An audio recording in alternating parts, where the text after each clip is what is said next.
여러분은 집 하면 어떤 장면이 가장 먼저 떠오르십니까? 저는 젊은 시절 퇴근길이 생각납니다. 저녁 무렵 현관문을 열면 아빠 왔다 하고 달려드는 아이들의 웃음소리, 보글보글 끓는 된장찌개 냄새, 그리고 아내의 오늘 하루 고생 많았어요. 나는 따뜻한 말 한마디. 그 순간만큼은 세상 어떤 피로도 잊을 수 있었습니다. 상사의 꾸중, 끝없는 회의, 무거운 짐 같은 회사 일이 현관 앞에서 멈추는 것 같았죠.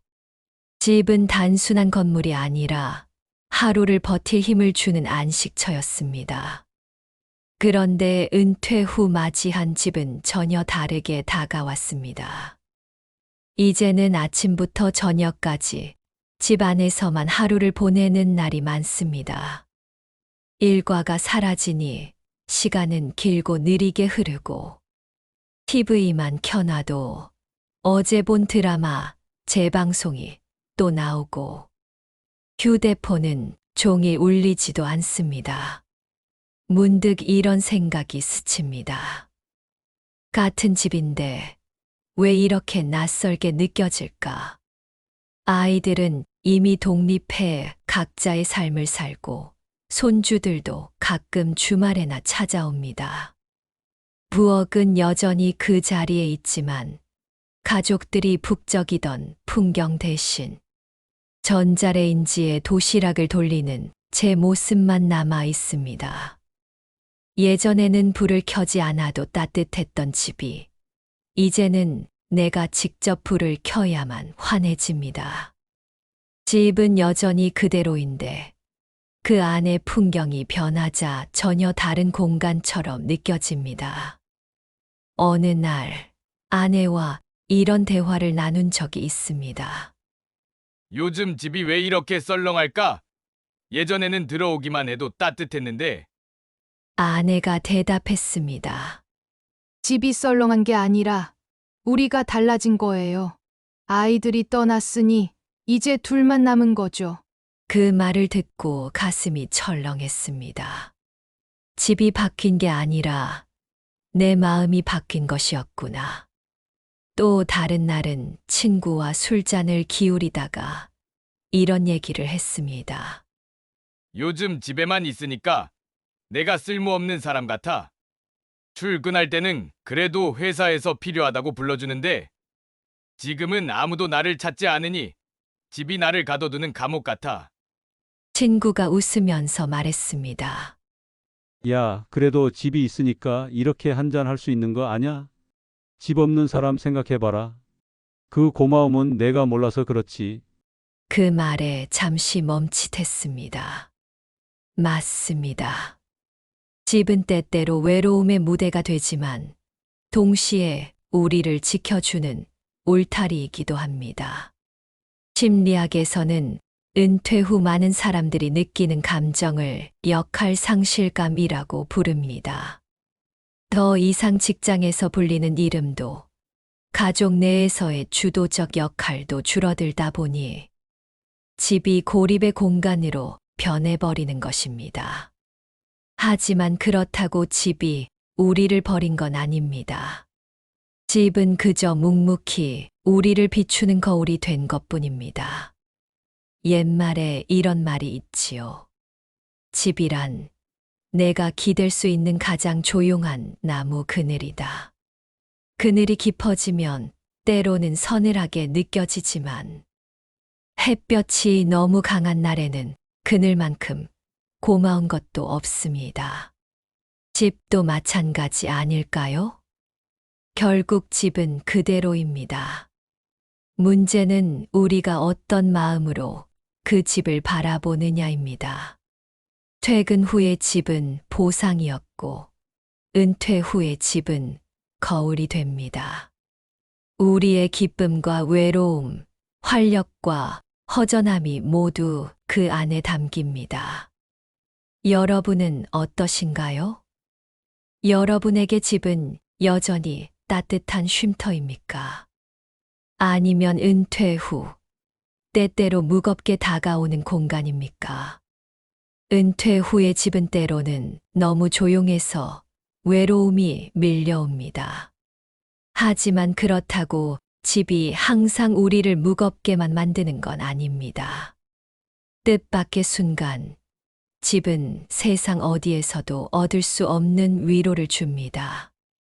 그 짧고 작은 순간들이 우리가 다시 하루를 살아갈 힘이 되곤 하지요.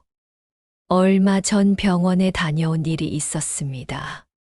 피검사, 엑스레이, 의사와의 상담까지 받고 나니 몸과 마음이 모두 지쳐 있었습니다. 길게 줄을 서서 기다리며 느낀 초조함, 낯선 진료실의 차가운 공기. 그런데 집 현관문을 열자마자 전혀 다른 공기가 저를 맞이했습니다. 내 집 특유의 편안한 냄새와 고요함. 소파에 털썩 앉아 내쉰 첫 한숨이 그렇게 달콤할 수가 없었습니다. 그 순간 깨달았습니다. 아무리 힘들어도 돌아올 집이 있다는 것, 그 자체가 위로구나. 또 다른 날은 손주가 놀러 온 날이었습니다. 현관문이 열리자마자 들려온 목소리. 할아버지, 작은 발걸음이 쿵쿵 울리며 달려와 제 품에 안깁니다. 같이 블록 놀이해요. 거실 바닥에 주저앉아 블록을 쌓다가 와르르 무너질 때 터져 나온 손주의 웃음소리. 그 깔깔거림이 집안 구석구석을 가득 채웠습니다. 평소엔 적막했던 공간이 단숨에 놀이터로 바뀌었습니다. 그날 하루는 시간이 너무 빨리 지나가 아쉬울 정도였습니다. 손주가 돌아간 후에도 집안에는 여운처럼 웃음소리가 남아 있었습니다. 가족 경조사로 멀리 다녀온 날도 기억납니다. 사람들 속에서 하루 종일 떠들고 웃고 인사하느라 기운이 빠졌는데 집 문을 닫는 순간 찾아온 고요. 그 고요가 오히려 저를 감싸주며 마음을 진정시켰습니다. 아, 그래. 집이란 결국 내가 돌아와 숨을 고를 수 있는 곳이구나. 그날의 고요함은 소음 속의 휴식 같았습니다. 이처럼 집은 같은 공간인데도 전혀 다른 위로를 줍니다. 손주의 방문은 활기를, 경조사 후의 집은 안도감을, 병원 다녀온 날의 집은 회복을 선물합니다. 위로에도 다양한 얼굴이 있다는 사실을 집이 가르쳐 주는 것이지요. 아내와 나눈 대화가 떠오릅니다. 제가 툭 던졌습니다. 요즘 집이 답답할 때가 많아. 아내가 잠시 생각하더니 이렇게 말했습니다. 맞아요. 답답할 때도 많죠. 하지만 집이 없다고 생각해봐요. 그게 더 무섭지 않을까요? 그 순간 저는 웃으면서 고개를 끄덕였습니다. 그렇습니다. 집은 우리를 가두는 울타리 같을 때도 있지만 동시에 우리를 지켜주는 성벽이기도 합니다. 심리학에서는 이런 순간을 회복 탄력성이라고 부릅니다. 작은 위로와 휴식의 경험이 쌓여 삶의 어려움을 견디게 해주는 힘이 되는 것입니다. 집은 바로 그런 회복 탄력성을 키워주는 가장 큰 무대이자 배경입니다. 옛말에 이런 말이 있습니다. 돌아갈 집이 있다는 것만으로도 우리는 부자다. 돈이 많아도 집이 없다면 마음이 불안하고, 가진 것이 적어도 집이 있다면 우리는 안심합니다. 또 다른 속담도 있습니다. 집안의 웃음이 끊이지 않으면 흉년에도 배부르다. 집이 주는 위로는 밥보다, 돈보다, 그 어떤 것보다 든든한 양식입니다. 여러분은 언제 집에서 가장 큰 위로를 느끼셨나요? 손주가 달려와 안길 때였나요? 배우자와 마주 앉아 국 한 그릇을 나눌 때였나요? 아니면 햇살 드는 창가에 앉아 차 한 잔 마시는 고요한 순간이었나요? 그때 여러분의 마음은 어땠습니까? 편안했나요? 행복했나요? 아니면 눈물이 핑 돌 정도로 고마웠나요? 그 순간의 감정을 다시 떠올려 보시면 집이 단순한 건물이 아니라 삶을 지탱하는 큰 힘이라는 걸 새삼 느끼실 수 있을 겁니다. 집은 우리에게 위로를 주는 공간이기도 하지만 때로는 새로운 갈등과 짐을 안겨주기도 합니다. 은퇴 후 집에 머무는 시간이 길어질수록 이 문제는 더욱 두드러집니다. 매달 관리비 고지서를 받아들면 한숨부터 나옵니다. 전기세, 수도세, 가스비에다 엘리베이터 유지비, 청소비까지 빠짐없이 적혀 있습니다. 겨울에는 난방비가 2배로 뛰고 여름에는 에어컨 사용료가 겹쳐 부담이 큽니다. 어느 날 보일러가 고장이 나 수리 기사가 왔습니다. 교체하셔야겠네요. 80만 원 정도 들겠습니다. 순간 머리가 멍해졌습니다. 연금에서 빠져나갈 돈을 계산하니 한 달 생활이 빠듯해질 게 눈에 보였습니다. 젊을 때는 집을 재산이라 여겼지만 지금은 매달 돈을 삼켜버리는 지출 구멍처럼 느껴집니다. 가족과의 문제는 더 복잡합니다. 어느 날 아들이 말했습니다. 아버지, 이제 저희랑 같이 사시는 게 어때요? 혼자 계시니 불안해요. 저는 단호하게 말했습니다. 아니다. 나는 내 집에서 살고 싶다.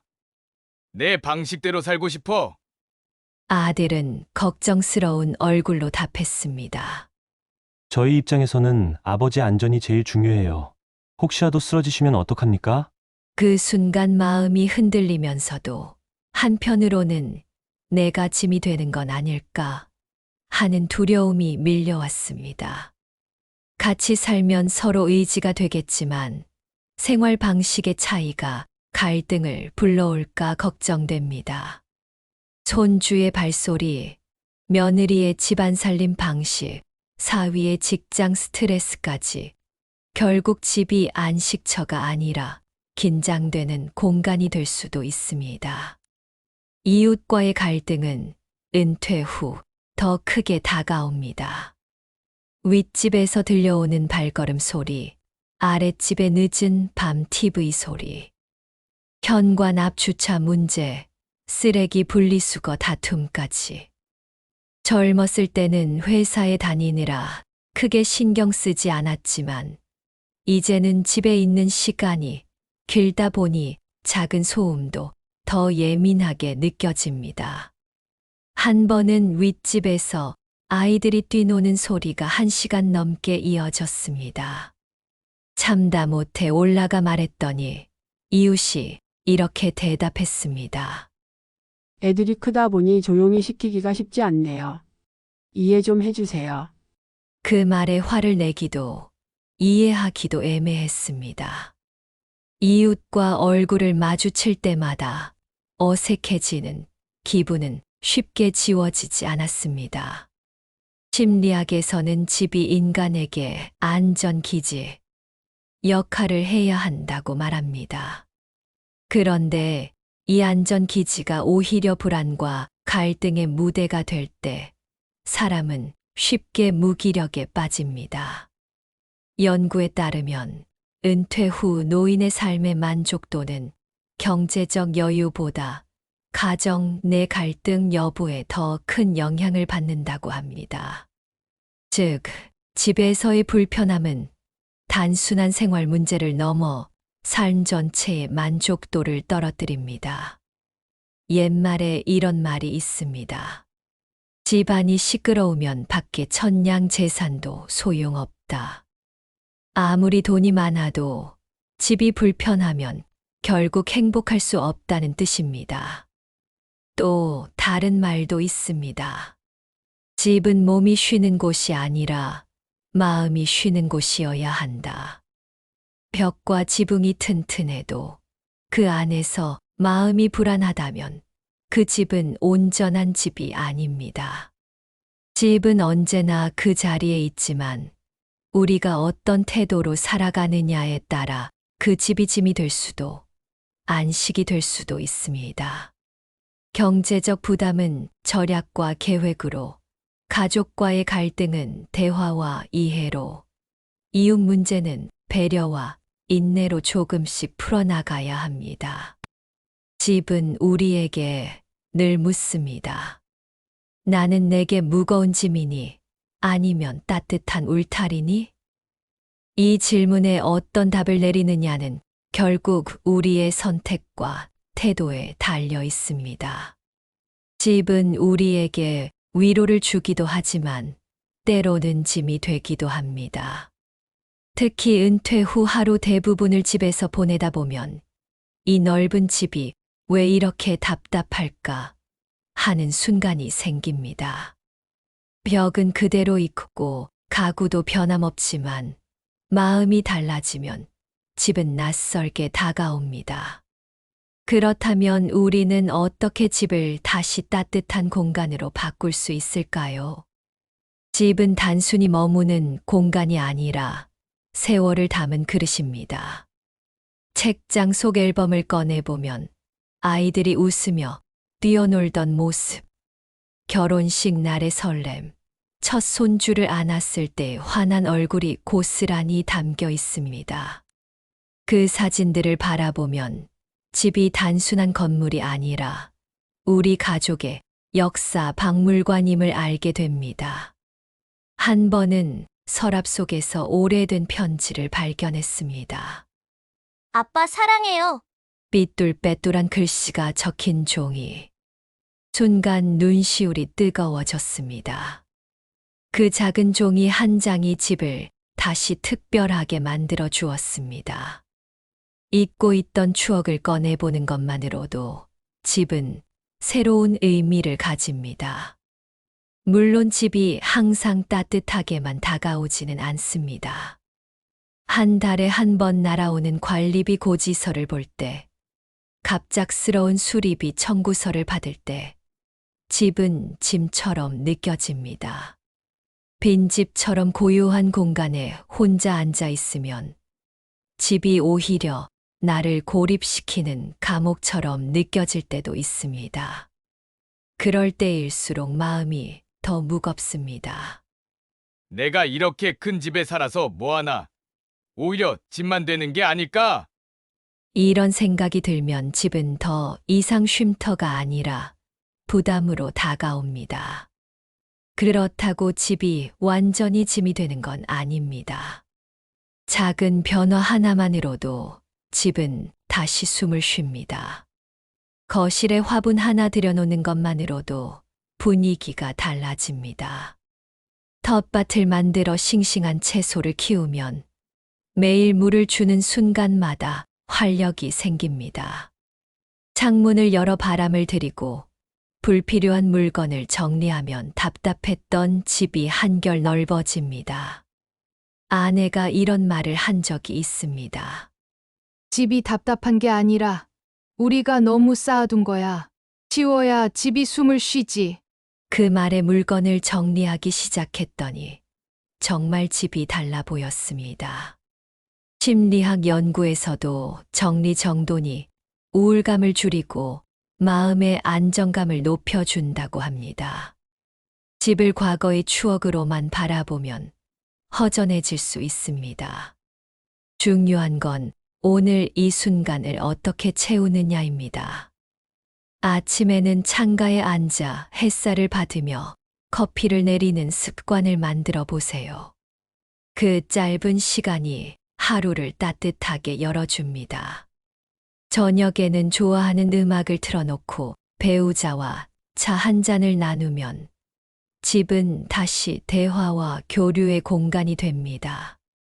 옛말에 이런 말이 있습니다. 집 안에 웃음이 있으면 천국이고 다툼이 있으면 지옥이다. 결국 집의 가치란 벽이나 지붕이 아니라 그 안에서 흘러나오는 소리에 달려 있습니다. 철학자 키에르케고르는 인간은 집을 짓지만 결국 그 집이 인간을 만든다고 말했습니다. 우리가 집을 어떻게 가꾸느냐에 따라 집은 다시 우리를 빚어갑니다. 불평과 원망의 시선으로 보면 집은 짐이 되고 감사와 애정의 눈으로 바라보면 집은 든든한 동반자가 됩니다. 돌아올 집이 있다는 것만으로도 우리는 부자다. 이 말처럼 집은 완벽하지 않아도 우리를 품어주는 마지막 울타리입니다. 집은 그대로입니다.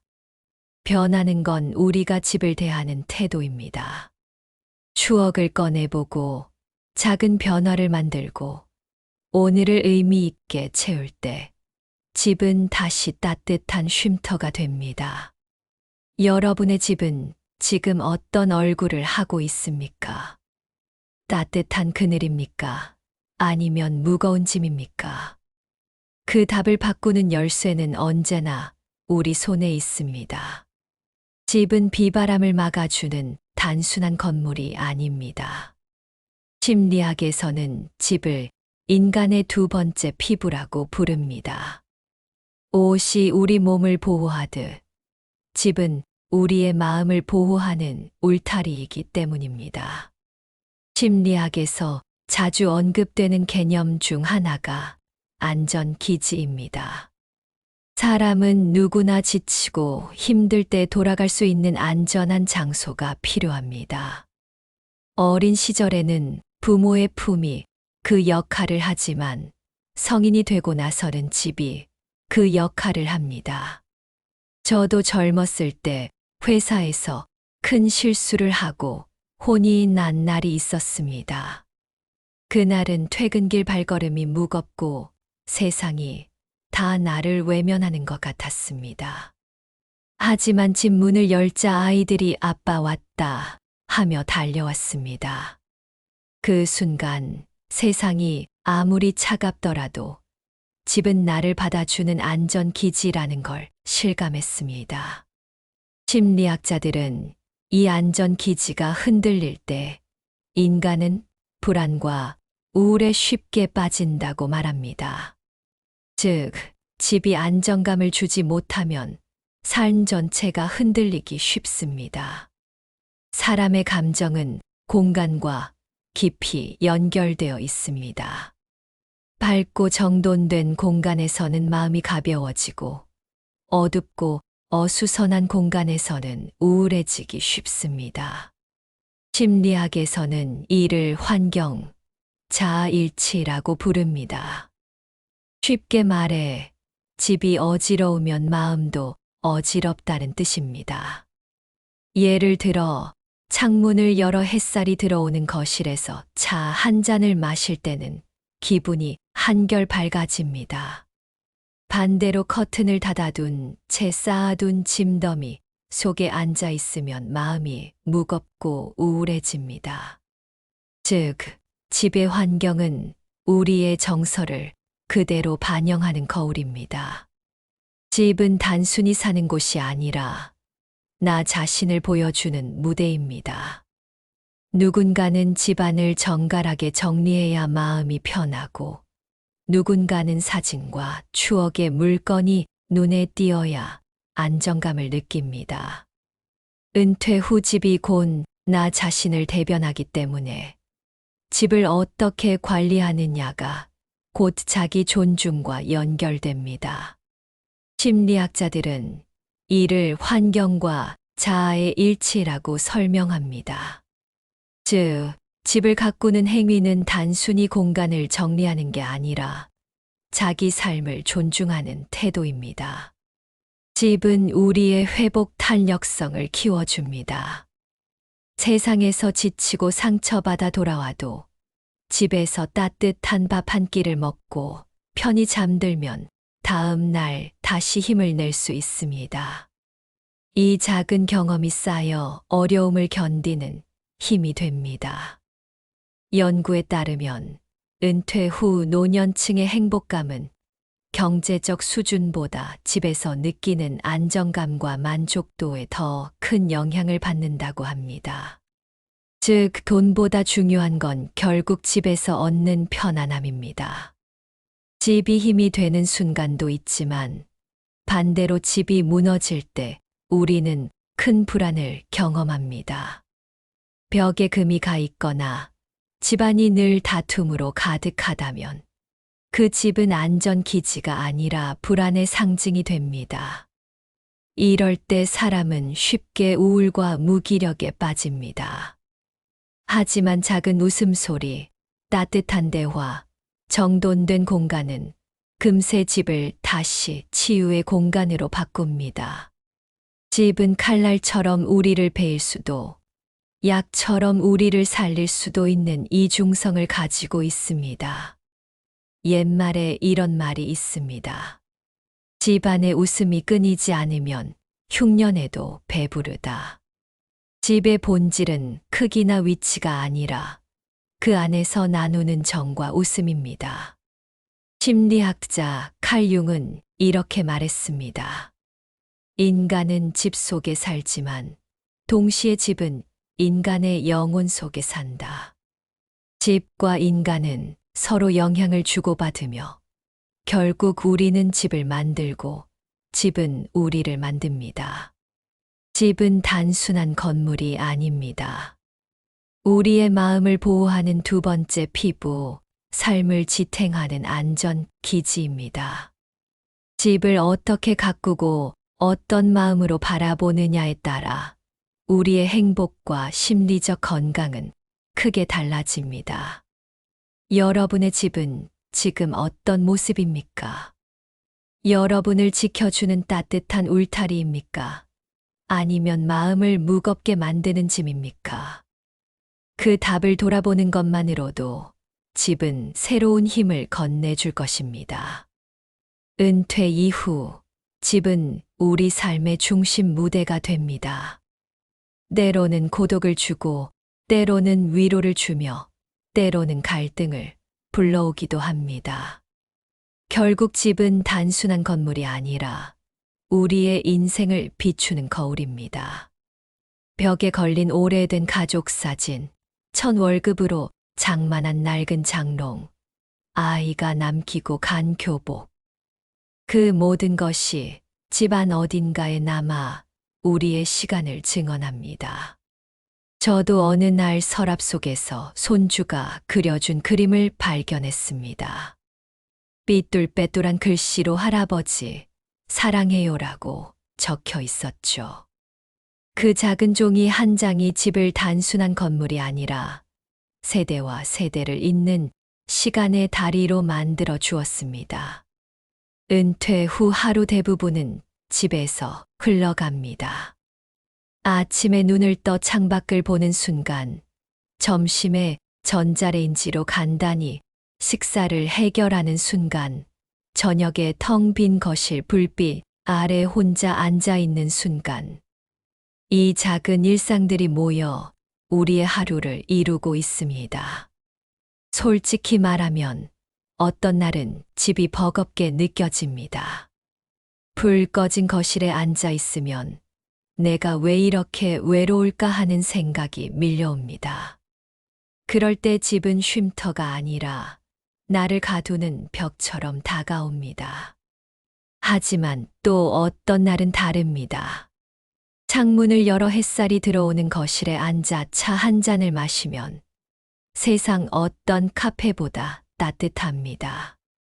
집은 이렇게 같은 공간이지만 우리의 마음에 따라 전혀 다른 얼굴을 보여줍니다.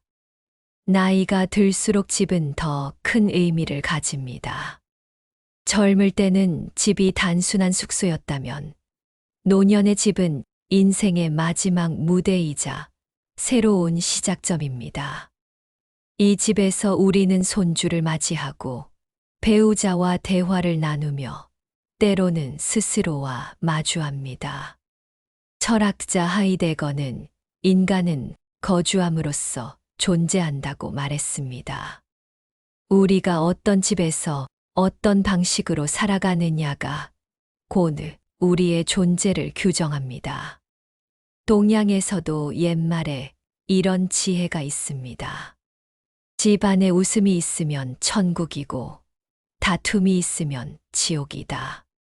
결국 집은 벽과 지붕이 아니라 그 안에서 흐르는 대화와 웃음으로 완성됩니다.